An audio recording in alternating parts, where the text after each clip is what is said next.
नमस्कार दोस्तों, स्वागत है आपका आपके अपने YouTube channel Khan learning class में। अगर आप भी टेट और सीटेट एग्ज़ाम में बैठने जा रहे हैं तो ये वीडियो आपके लिए बहुत ज़्यादा हेल्पफुल होगी, क्योंकि आज आपको इसमें मिलने वाले हैं top 30 questions of language first Hindi, जो एग्ज़ाम में बार बार पूछे जाते हैं। तो एंड तक ज़रूर देखिएगा इस वीडियो को। और पेडागोजी के क्वेश्चन भी हैं जो कि आपके एग्ज़ाम में 75 नंबर की पूछी जाएगी।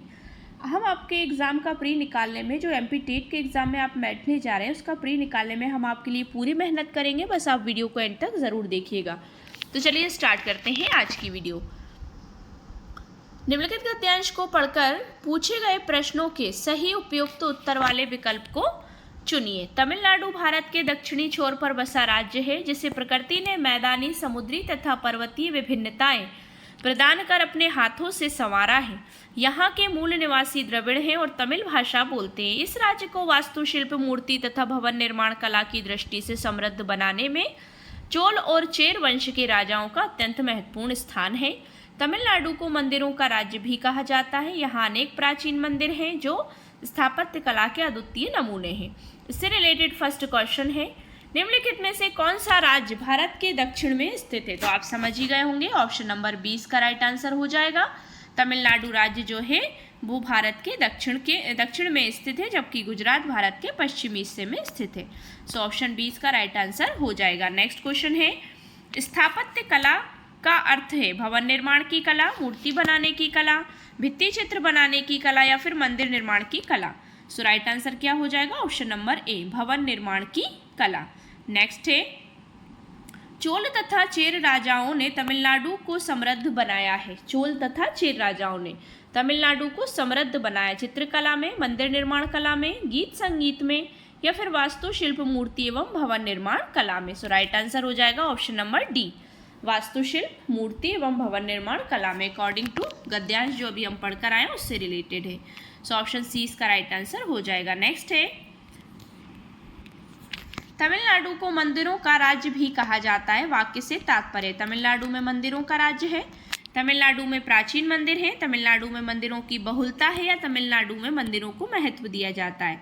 तो ऑप्शन नंबर सी जो है इसका राइट आंसर हो जाएगा कि तमिलनाडु में मंदिरों की बहुलता है, बहुत अधिक संख्या में वहाँ पर मंदिर हैं, प्राचीन मंदिर हैं। सो ऑप्शन सी इसका राइट आंसर हो जाएगा। नेक्स्ट है, निम्नलिखित में से कौन सी तमिलनाडु की भौगोलिक विशेषता नहीं है? समुद्री, मरुस्थलीय, मैदानी या पर्वतीय। तो कौन सी ऐसी है जो तमिलनाडु की भौगोलिक विशेषता नहीं है? तो वो है ऑप्शन नंबर बी, मरुस्थलीय विशेषता नहीं है। नेक्स्ट क्वेश्चन है, यहाँ अनेक प्राचीन मंदिर हैं। प्राचीन यानी पुराने मंदिर, जो स्थापत्य कला के अद्वितीय नमूने हैं। वाक्य से तात्पर्य, यहाँ अनेक प्राचीन मंदिर हैं जो भवन निर्माण के बेजोड़ उदाहरण हैं। यहाँ अनेक प्राचीन मंदिर हैं जिनकी भवन निर्माण कला अन्य क्षेत्रों के मंदिर से मिलती जुलती है। यहाँ अनेक प्राचीन मंदिर हैं जिनका निर्माण वहाँ के राजाओं ने करवाया था, या फिर यहाँ अनेक प्राचीन मंदिर हैं जिनकी मूर्तियाँ बेजोड़ हैं, जिनका कोई जोड़ नहीं है। सो राइट आंसर क्या हो जाएगा कि स्थापत्य कला के अद्वितीय नमूने। वाक्य से क्या तात्पर्य? तो ऑप्शन नंबर ए, यहाँ अनेक प्राचीन मंदिर हैं जो भव्य भवन निर्माण के बेजोड़ उदाहरण हैं। सो ऑप्शन ए इसका राइट आंसर हो जाएगा। नेक्स्ट है, बहुत सिंपल और शॉर्ट क्वेश्चन, अत्यंत का संधि विच्छेद है। अ प्लस त्यंत, अत प्लस यंत, अति प्लस अंत या अति प्लस त्यंत। सो राइट आंसर आप समझ गए होंगे, अत्यंत। तो अत्यंत का संधि विच्छेद क्या होगा? ऑप्शन नंबर सी इसका राइट आंसर हो जाएगा, क्योंकि इसमें क्या है? अति प्लस अ, तो छोटी ई और आ मिलकर क्या हो गया? या हो गया, या बन गया, अता आधा हो गया और आ जो है वो या में परिवर्तित हो गया। अत्यंत का संधि विच्छेद यहाँ देख लेते हैं, अति प्लस अंत, यदि ई, बड़ी ई, छोटा ऊ, बड़ा ऊ, ऋषि के बाद कोई भिन्न स्वर आए तो ई का बड़ी ई, या का ऊ और बड़े ऊ का वा और री का रा हो जाता है। जैसे यदि प्लस अपि, यद्यपि, अति प्लस उत्तम, अति उत्तम। मतलब जो लास्ट वाला अक्षर होता है पहले शब्द का वो आधा हो जाता है। सो राइट आंसर हो जाएगा ऑप्शन सी। नेक्स्ट है, अद्वितीय का समानार्थी शब्द नहीं है। बेजोड़, अद्भुत, अनोखा या आश्चर्य। तो अद्वितीय का क्या हो जाएगा? ऑप्शन नंबर डी, आश्चर्य हो जाएगा, क्योंकि आश्चर्य शब्द अलग है। तो आश्चर्य शब्द अद्वितीय का समानार्थी शब्द नहीं है। नेक्स्ट क्वेश्चन है, समूह से भिन्न शब्द कौन सा है? मैदानी, समुद्री, पर्वतीय या मरुस्थल। तो मैदानी, समुद्री, पर्वतीय ये सब क्या है, एक जैसे शब्द हैं। और मरुस्थल जो है ऑप्शन नंबर डी, वो शब्द सबसे अलग है, क्योंकि मरुस्थल मतलब तो रेगिस्तान होता है। नेक्स्ट है, अब ये थे हमारे गद्यांश के 9 क्वेश्चन। अब हमारे आते हैं काव्यांश को पढ़कर पूछे गए प्रश्नों के सबसे सही उपयुक्त उत्तर वाले विकल्प को चुनिए। धरती की परियों के सपनीले प्यार में नई चेतना नई उमंग बोलने लगी, कुछ ऐसे भोर की बयार गुनगुना उठी, अलसाए कोहरे की बाह सिमटने लगी, ना नरम नरम किरणों की नई नई धूप में राहों के पेड़ों की छाह लिपटने लगी। तो कविता है धरती से संबंधित। क्वेश्चन देख लेते हैं। भोर अपने संग क्या लाई है, तो भोर अपने संग क्या लेकर आई है कि भोर की बयार गुनगुना उठी, तो क्या लेकर आई, नई चेतना और स्वप्न, नई उमंग और नई उमंग, नई चेतना और नई उमंग, या फिर नई उमंग और प्रेम। सो राइट आंसर हो जाएगा ऑप्शन नंबर सी, नई चेतना और नई उमंग लेकर आई है।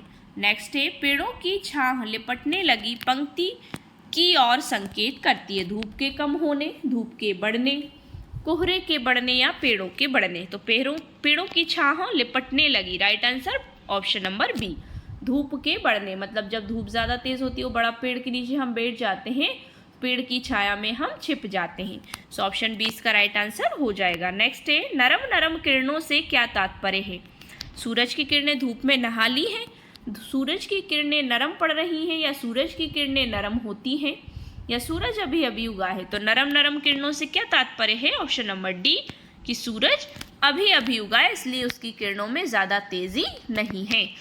कोहरे की बाह सिमटने लगी है, नेक्स्ट क्वेश्चन है, से तात्पर्य है, कोहरे की बाह सिमटने लगी है, कोहरा छटने लगा है, कोहरे की बाह छोटी होने लगी है, कोहरा समाप्त हो गया, या तेज धूप निकल आई है। सो राइट आंसर क्या हो जाएगा, ऑप्शन नंबर ए, कोहरा छटने लगा है।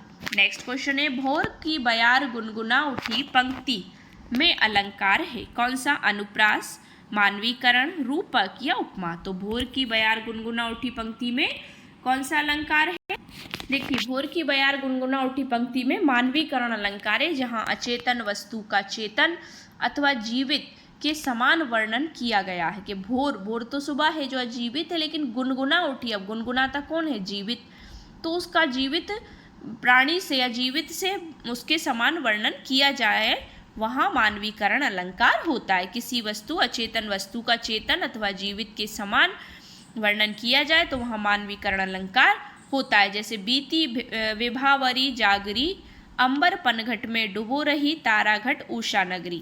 और अनुप्रास में क्या होता है कि व्यंजन वर्णों की आवृत्ति बार बार होती है, वहाँ अनुप्रास अलंकार होता है। नीचे आप देख सकते हैं और भी अलंकारों की परिभाषाएं दी गई हैं, यहाँ आप यहाँ से नोट कर सकते हैं। नेक्स्ट क्वेश्चन है, तो इसका राइट आंसर क्या हो जाएगा, ऑप्शन नंबर बी। नेक्स्ट है, निम्न में से कौन सा शब्द समूह से भिन्न है, कोहरे, किरणें, पेड़ या नई नई। So right answer option number D, नई नई अलग है इसमें, तो इसको हम राइट ऑप्शन समझ जाएंगे। भारतीय बहुभाषावाद की एक उल्लेखनीय विशिष्टता, भाषा का लिपि से संबंध ना होना। भारतीय बहुभाषावाद की एक उल्लेखनीय विशिष्टता, भाषा का लिपि से संबंध ना होना है। उदाहरण के लिए कोई दो भाषाओं में लिख सकता है, कोई एक भाषा में लिख तो सकता है परंतु उस भाषा में बोल नहीं सकता।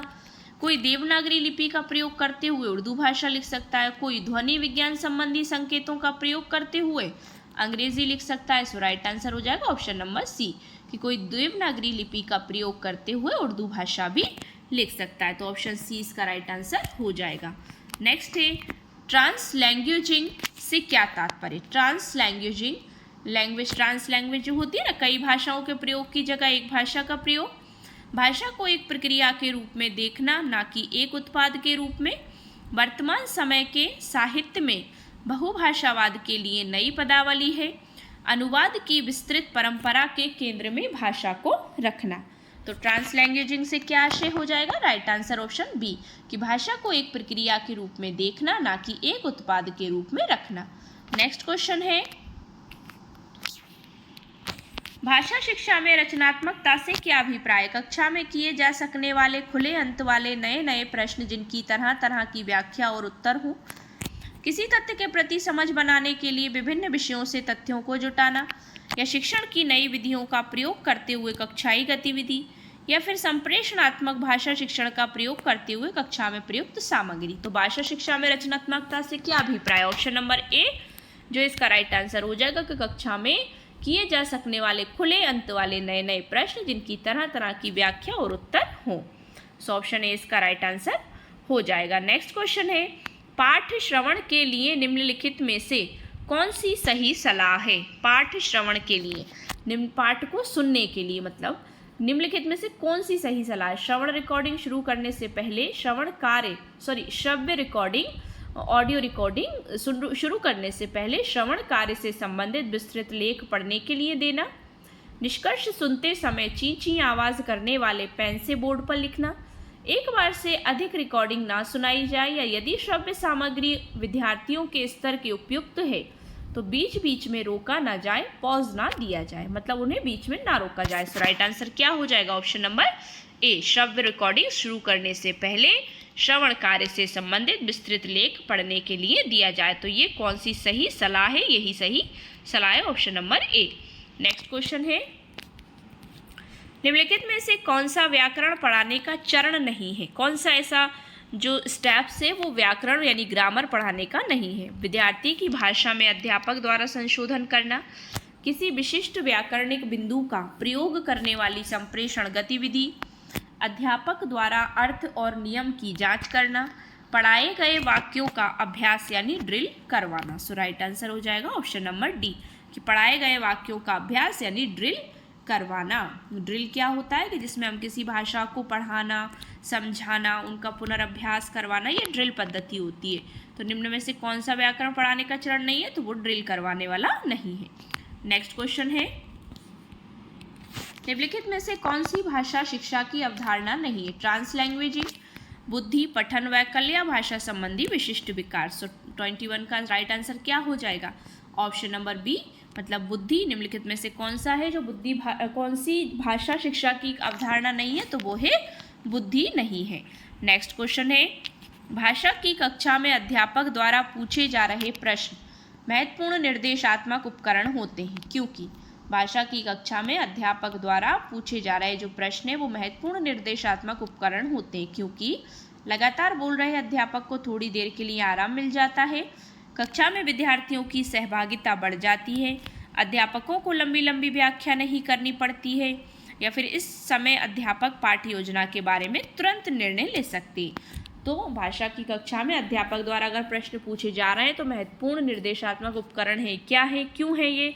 क्योंकि भाषा की कक्षा में अध्यापक द्वारा पूछे जा रहे प्रश्न महत्वपूर्ण निर्देशात्मक उपकरण होते हैं, मतलब निर्देश देने योग्य बच्चों को, क्योंकि इससे कक्षा में विद्यार्थियों की सहभागिता बढ़ जाती है और हमारा जब कंसंट्रेशन बच्चों की तरफ होता है तो बच्चे भी हमें रिएक्शन देते हैं, हमारी तरफ अटेंशन देते हैं। नेक्स्ट है, एक शब्दकोश की अनेक विशिष्टताएं होती हैं, निम्नलिखित में से कौन सी विद्यार्थियों के सामान्य शब्दकोश में नहीं पाई जाती?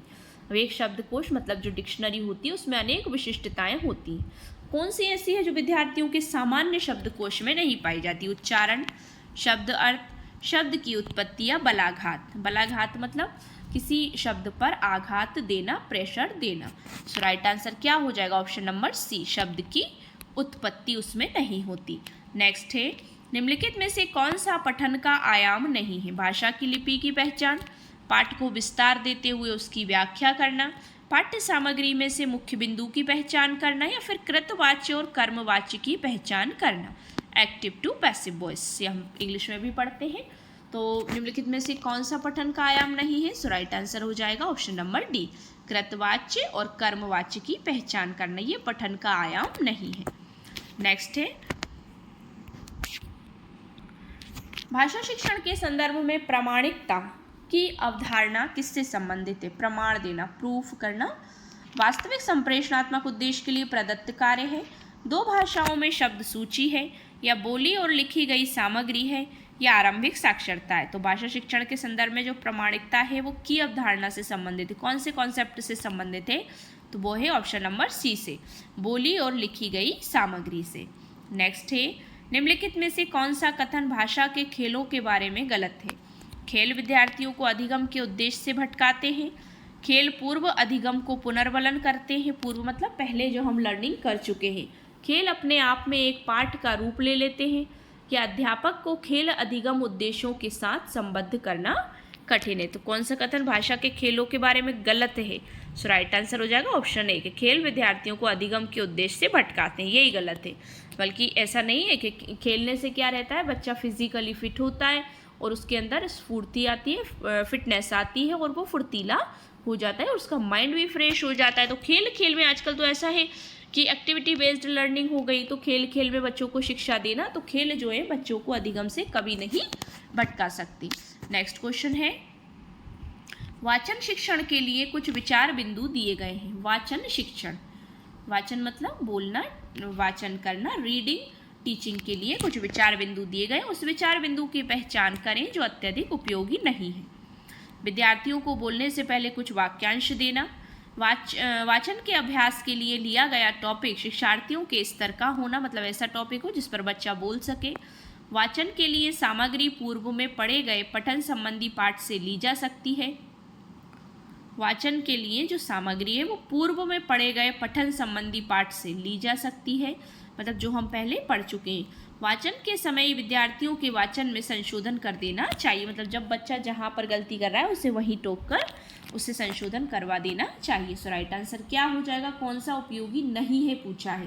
सो राइट आंसर होगा ऑप्शन नंबर डी कि वाचन के लिए दिए गए बिंदु में से वाचन के समय ही विद्यार्थियों के वाचन में संशोधन कर देना अधिक उपयोगी बिंदु नहीं है, बाकी तीन जो हैं वो उपयोगी हैं। नेक्स्ट क्वेश्चन है, भाषा शिक्षा के संदर्भ में राष्ट्रीय शिक्षा नीति के बारे में कौन सा कथन सही नहीं है। शिक्षा के माध्यमिक चरण में विदेशी भाषा का अध्ययन, मिडिल और माध्यमिक चरणों में शास्त्रीय भाषाओं का अध्ययन, घर की भाषा यानी मातृभाषा निर्देश माध्यम की भाषा के रूप में, या विद्यालय शिक्षा के आरंभिक चरणों से ही अंग्रेजी भाषा माध्यम के रूप में। सो राइट आंसर हो जाएगा ऑप्शन नंबर डी, विद्यालय शिक्षा के आरंभिक चरणों से ही अंग्रेजी भाषा के माध्यम के रूप में, मतलब भाषा शिक्षा के संदर्भ में राष्ट्रीय शिक्षा नीति के बारे में दिया गया जो कथन है ऑप्शन नंबर डी, उसको वो सही नहीं है। त्रिभाषा सूत्र के तहत भारतीय स्कूलों में 3 भाषाओं की शिक्षा दी जाने की सिफारिश की गई थी, जो इस प्रकार है। किस प्रकार है?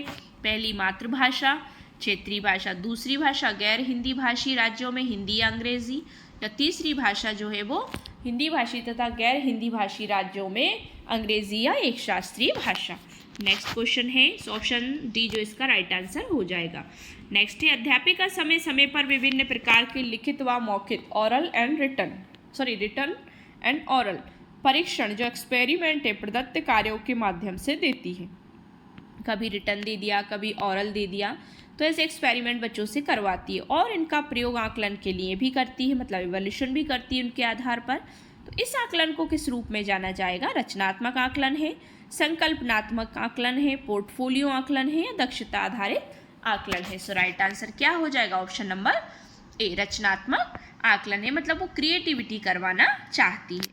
नेक्स्ट है आज की वीडियो का लास्ट क्वेश्चन, उत्तर प्रदेश के पश्चिमी भागों में बोली जाने वाली हिंदी बिहार के पूर्वी भागों में बोली जा रही हिंदी से भिन्न है, पर इन दोनों क्षेत्रों में वक्ता मतलब बोलने वाले और श्रोता जो सुनने वाले हैं भाषा की इस विविधता को समझ लेते हैं, मतलब उसको अलग अलग जो है वो उसको समझ जाते हैं।